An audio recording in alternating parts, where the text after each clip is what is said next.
రైతు సోదరులందరికీ నమస్తే. వెల్కమ్ టు మంచివాడి యూట్యూబ్ ఛానల్. ఈ వీడియోలో కనిపిస్తున్న మంచి క్వాలిటీ మరియు సైజు ఉన్నటువంటి ఎద్దు తెలంగాణ రాష్ట్రం జోగులాంబ గద్వాల్ జిల్లా మల్లాకల్ మండలం అమరవాయి గ్రామానికి చెందిన కృష్ణ గారు అనే రైతు సోదరుడికి చెందినది. ఈ ఎద్దు యొక్క ఎత్తు 59 ఇంచెస్ ఉందని చెప్పారు. బండి లాగడం, అరకతోలకం వంటి పనులు రెండు వైపులా అలవాటు ఉందని చెప్పారు.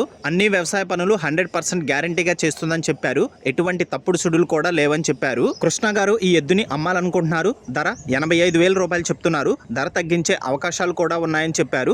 మీలో ఎవరైనా ఈ ఎద్దుని కొనుక్కోవాలనుకున్న వారు రైతు ఫోన్ నంబర్ ఈ వీడియో క్రింద ఇవ్వడం జరిగింది. కాంటాక్ట్ అవ్వండి. అలానే మీ దగ్గర ఉన్నటువంటి పశువులను సులువుగా అమ్ముకోవాలనుకున్న వారు నా వాట్సాప్ నంబర్ 9676992250కి వీడియో తీసి పంపించండి. గమనిక, మన ఛానల్ని రైతు సోదరులు ఎక్కువగా ఫాలో అవుతున్నారు. అలానే మన ఛానల్లో సేల్కి పెట్టినటువంటి పశువులు చాలా త్వరగా అమ్ముడుపోతున్నాయి. కాబట్టి రైతు సోదరులు ఈ అవకాశాన్ని ఉపయోగించుకోగలరు. మరిన్ని వీడియోల కోసం మన ఛానల్ని సబ్స్క్రైబ్ చేయండి. ఈ వీడియోని లైక్ చేయండి. ధన్యవాదాలు.